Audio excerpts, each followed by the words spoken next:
Eh bien, la saison dans la LNH tire à sa fin et lorsqu'on regarde les classements des deux conférences, dans l'Est, Tampa Bay a une saison du tonnerre avec 110 points.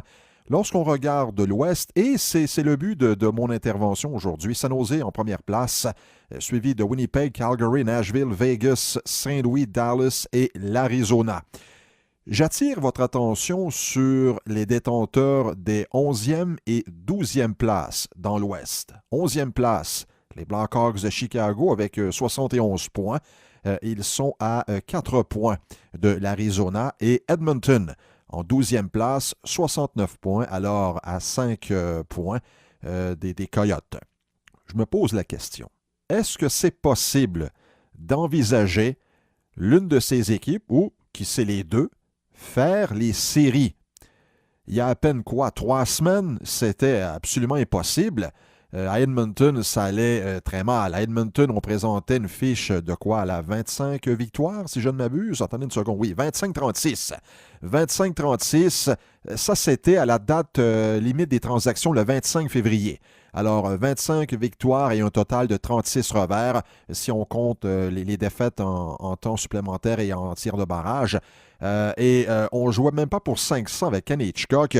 Je pense qu'on pensait davantage au repêchage que de faire les séries. On avait plus de chances, le 25 février, de terminer dernier que d'entrer dans ce fameux tournoi printanier. Mais là, depuis, bien sûr, les sénateurs sont toujours derniers. Et Edmonton, eh bien, là, on a repris du poil de la bête, comme on dit. Du côté de Chicago, bon, la situation n'était pas aussi dramatique. On avait une victoire de plus. Alors, 26-36, toujours le 25 février. Et ça allait pas tellement bien. La preuve, les noms circulaient là lors des rumeurs de transactions. Duncan Keith et Brent Seabrook.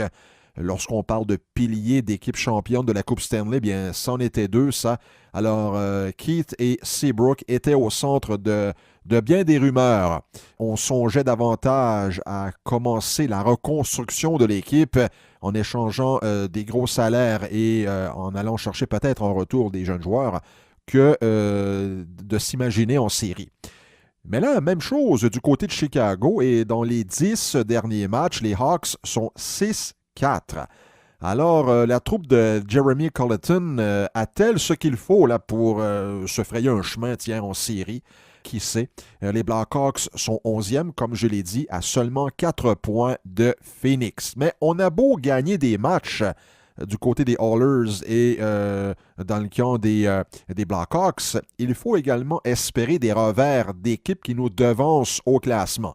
Et les deux équipes, là, en 9e et 10e place, eh bien, c'est le Wild du Minnesota et l'Avalanche du Colorado, qui ont connu des ratés également au cours de la saison, des bonnes séquences, des moins bonnes. Alors, c'est une saison en dents de scie.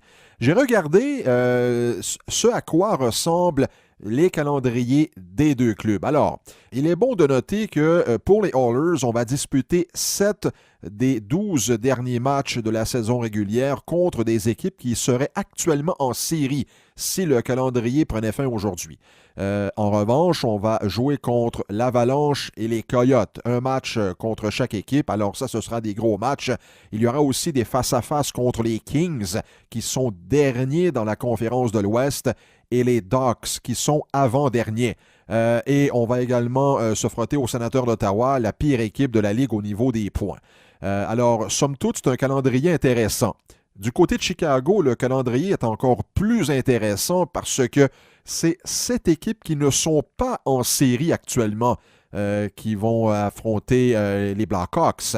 Et parmi ces matchs, eh bien, notons 2 rencontres face à l'Avalanche et une contre les Coyotes. Alors, 3 matchs. Alors, ce sont 6 points très, très, très importants qui seront à l'enjeu. Alors, si Chicago espère disputer des matchs dans le tournoi printanier de cette année, ils devront absolument vaincre ces équipes. Mais je vous pose la question, est-ce que vous croyez que soit les Blackhawks ou les Oilers, ou les deux, qui sait, est-ce que c'est possible d'imaginer ces équipes-là en série?